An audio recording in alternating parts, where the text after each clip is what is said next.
Hello, everyone. Thank you so much for coming. I am Chrissy from the Hong Kong Polytechnic University. So today I would like to share with you a study that I have been collaborating with Dr. Ge from Hong Kong Metropolitan University. And this study is related to a very popular teaching method in second language classroom task-based language teaching.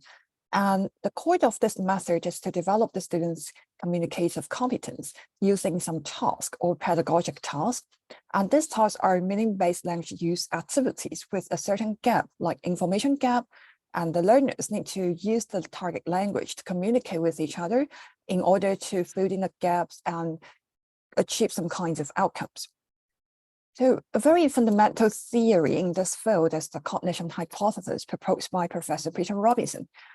Task complexity or cognitive demand of task is the very popular important concept underlying the cognition hypothesis. Because Robinson mentioned that we need to pay attention to a certain kinds of task design factors that will affect the complexity of tasks. Say, for example, we have some resource directing variables, which will make cognitive demands on tasks. If the learners are asked to do some intentional reasonings, or they're asked to provide some reasons for some kinds of decisions at the end of the task will become more challenging and complex than the one without any reasoning demands. And also, if the learners are given some time to plan before the task, then they may find the task a bit easier because they're better prepared for the task. But then if they do not have any pre-task planning time, then they will find the task to be a bit more complex. So we have some resource dispersing variables which make procedure demands on task. Robinson mentioned that when we try to sequence the task in second language classrooms, we need to sequence the one with less demanding cognitive loads before the ones with more demanding cognitive loads. So after the proposal of this theory, there were lots of studies trying to look at the impact of task complexity on the second language learners' oral performance. But when I was reading the literature, a question came into my mind. How about their engagement in task performance? Could they be equally engaged in these different kinds of tasks? With the question, I would like to dive into the literature to look a bit further about the definition of learner engagement in TBLT. And learner engagement is defined as the heightened attention and involvement of learners when performing tasks. This is an important concept because it is the key to successful adult learning. And learner engagement in task performance is worthwhile for us to explore a bit because learner engagement is very context specific. Even though we know about learner engagement in some other contexts, such as corrective feedback, collaborative writing, we still do not develop understandings of how learners engage in different kinds of tasks. So we need to get to know more with some empirical studies. Learner engagement in task performance can be divided into 4 dimensions. Behavioral engagement is more related to concentration, attention, and effort, such as time on task. And the cognitive one is more related to mental efforts to achieve learning outcomes and conceptual understanding, such as their elaborations on their arguments or claims during task performance. And the emotional one is more related to the positive and negative emotions they experience during task performance. Then the social one is more related to their social support to each other during the task performance. Learner engagement in TBLT has not yet been much attended, even though we find there are some studies within the field trying to explore the impacts of different task design factors on learner engagement. Something we'd like to draw your attention to within the empirical studies is that task modality can be considered as a very important factor that we need to pay attention to, especially after the outbreak of COVID-19 pandemic, because most of us have already experienced the shift from face-to-face teaching to online teaching. Then we may realize that when we move to online teaching context, the learners may need to be provided with different kinds of activities in order to engage them in the learning process. So it will be important for us as researchers to come up with some suggestions to share with the teachers on how they could do or how they could select some appropriate tasks to engage their students, especially in the computer-mediated communication setting. So with these kinds of concerns and questions and curiosity, I conducted a study to explore the impact of task complexity on the learner engagement in the face-to-face communication context and computer-mediated communication context. And the study has already been published in a journal, Computer-Assisted Language Learning. There are two main research questions. The first one is, what are the effects of task complexity on ESL learners' engagement in task performance, in face-to-face real-time communication, and synchronized video-based computer-mediated communication? So face-to-face means the learners were asked to come back to the physical classroom where they could see each other and they interact with each other in order to complete the task. But then for SVCMC, they were asked to go on Zoom, and they turn on the camera and then they use the microphone to speak to each other in order to complete the task, but they were not allowed to type in the chat box. And the second question is more related to the effects of the two different communication modes on ESL learner engagement in task performance. For this studies, we recruited 64 undergraduate students from a university in Hong Kong, and all of them spoke Chinese as the first language. They were randomly divided into the face-to-face groups and the SVCMC groups. And then they were asked to complete a C-test, which is a proficiency test to gauge their second language proficiency level. And then I analyzed their test scores, and there were no significant differences, which implied that their language levels were quite similar with each other. So in these studies, they were asked to complete 3 tasks with their university friend in pairs. And the tasks have similar topic, but then the content were quite different. And the topic was to recommend some general education courses to an exchange student at their university. So in the simple task, the learners were provided with the information of 2 courses, which was different from their partners. Then they were asked to exchange the course information, because at the end of the task, one of them should be the representative, which could or who could summarize all the course information and pass on the information to the exchange student. They were given 5 minutes as the pre-task planning time before they were asked to perform the task in pairs. But for the more complex one, they not only needed to exchange the information of the courses, but also needed to come up with a final decision on the most appropriate course that they would like to recommend to their friend or their exchange student. So they need to choose one out of the 4 options. So the task became a bit more challenging because they needed to come up with some reasons to support their decision. And again, they were given some time to plan before the task. But for the most complex one, they were asked to make up the final decision on the most appropriate course they would like to recommend to their friend. But then there was no planning time before the task. So they were asked to read through the task instruction and also course information, and then they immediately began their discussion. So for data collection, the participants either performed the 3 tasks in counterbalance order in a physical classroom or on Zoom online. And after that, they were interviewed about their emotional experience during task performance. So during the interview, I asked them to use some adjectives to describe their emotions during task performance. And then they were also asked to share the reason why they were coming up those different kinds of emotions in different tasks during their task performance. So I collected 2 sets of data, their spoken discourse of task performance and then the interview data. So the spoken discourse was analyzed with the indicators to know about their behavioral, cognitive, and social engagement. So it was like quantitatively analyzed. I worked on the words they produce, the time they spend on task, the number of terms to know about behavioral engagement. And then for the cognitive engagement, we focus on elaborative clauses, some negotiations to clarify the content and also language.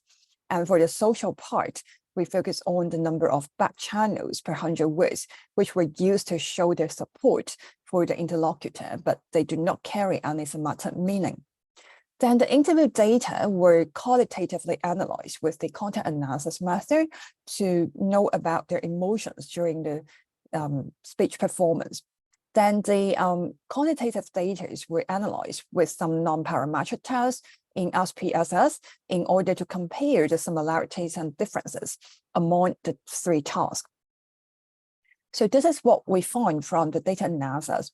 In terms of the impact of task complexity on learner engagement, for the behavioral dimension, we find that for face-to-face learners, they tended to produce more words in the more complex task than in the simple one.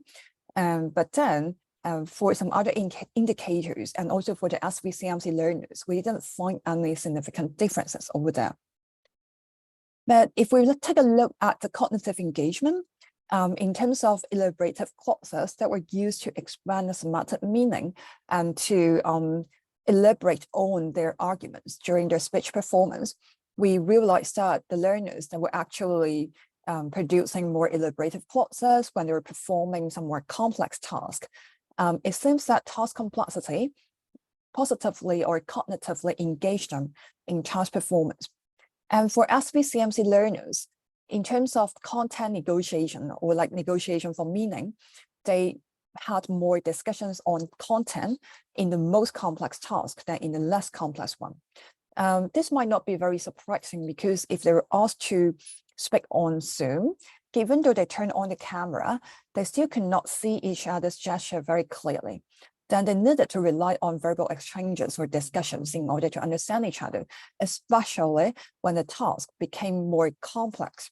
So that might be the reason why there were some significant differences for the SVCMC learners, but we didn't see anything or any significant differences for the face-to-face group. And for social engagement, there were no significant differences in each of this group. And this might be because of their interlocutor familiarity, because they were asked to invite their university friend who they were quite familiar with to perform the task with them. So they could provide the social support for each other under different kinds of situations. Then for their emotional engagement, if we like to take a look at the simple task, the one without reasoning demand, but with planning time, we find that 2 face-to-face learners and 3 SVCMC learners express their positive emotions in this task. They felt relaxed and they were not so nervous because they find the task easy. But easy doesn't always mean engaging, because we still have a few more students from both of the groups who expressed that they found it boring and they were not that motivated because the task was too easy and it was not challenging enough. Then for the more complex one, the one with planning time and also with reasoning demand, we have more students who express their positive emotions during the interview. And they raise up 2 reasons why they were positively engaged in this kind of task. And one is that they really enjoyed the autonomy they had when they were asked to make up their decision and to project their reasons for the decision. So they felt engaged in this kind of task. And the second reason is that, okay, with the reasoning demand, the task became more complex. But if they were given some time to plan before the task, then they will be better prepared for the task performance. So the planning time also helped to trigger their positive emotions during the task performance. But we still have a few students from the 2 groups who expressed their negative emotions during task performance.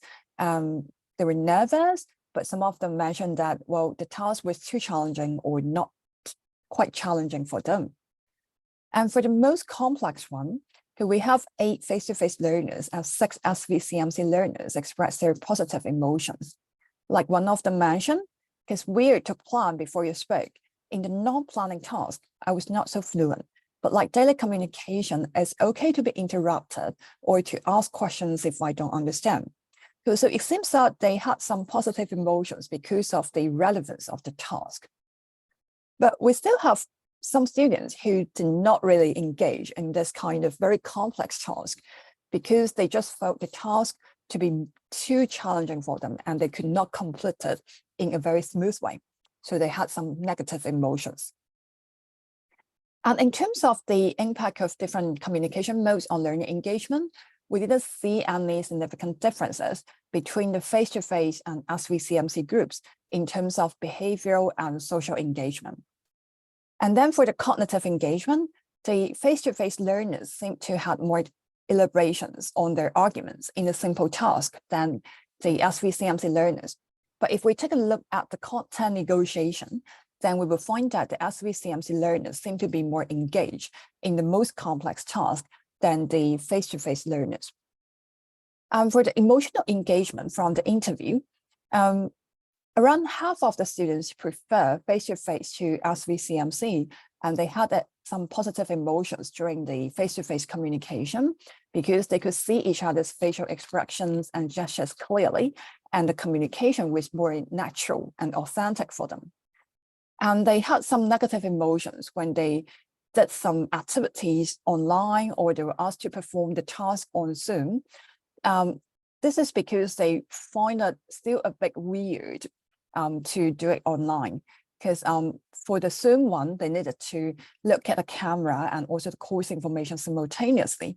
So it was still quite different from what they experienced in face-to-face communication setting. But we have 5 students who prefer SVCMC to face-to-face because they were quite accustomed to online teaching with Zoom or Skype. So they think this is kind of like a chance for them and they can adapt themselves to this kind of situation. So a very quick summary of the findings of this study. We find that in terms of the impact of task complexity on learner engagement, in terms of behavioral and cognitive engagement, more complex tasks partially engage learners in task performance in a better way than the simple task. And students seem to be emotionally the most engaged in the second condition, the more complex one, which implies that, well, to some extent, the challenging task could be engaging for them. But if the tasks are too challenging, then they just could not complete them in a very smooth way, then they would not be engaged in that kind of task emotionally.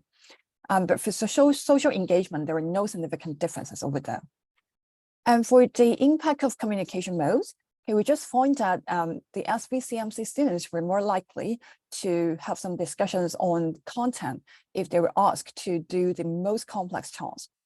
But in terms of emotional engagement, we got some mixed findings, but still around half of the learners, they were emotionally engaged in face-to-face than SVCMC part. But then for social engagement, no significant differences were found. So coming back to very quickly look at some pedagogical implications I would like to draw up based on the findings of this study. First of all, if we are language teachers and we're trying to design some tasks to engage learners, we can think about those task complexity factors proposed by Professor Robinson. And it seems that if the task could be a bit complex and challenging, but at the same time, they are exciting, the task will be more engaging for the learners, especially emotionally. And for pair formation, if we want to help the learners to be socially engaged in task performance, then maybe we can help them to pair with some kinds of friends or someone they're familiar with in the classroom, because they could provide support to each other and to help them to be more socially engaged in different kinds of tasks. And most importantly, we also need to pay attention to the different features of face-to-face teaching and online teaching, or face-to-face communication and computer-mediated communication. And we could not just like copy and paste what we do in the face-to-face classroom. Okay, instead, CMC may also have its benefits. Say, for example, the learners may need to rely on verbal discussions a bit more to exchange their ideas, especially when the tasks become more complex. So still, CMC can cognitively engage learners in task performance. And if we try to do it, or we try to teach online, then we may also think about whether we're going to provide some challenging tasks to learners so that they would be able to discuss a bit more on the content and be better exposed to the target language. So at the end of my presentation, I would like to thank the Research Grant Council of the Hong Kong government because they gave us the funding opportunity to conduct this research project. And here are some references. Thank you very much for your attention.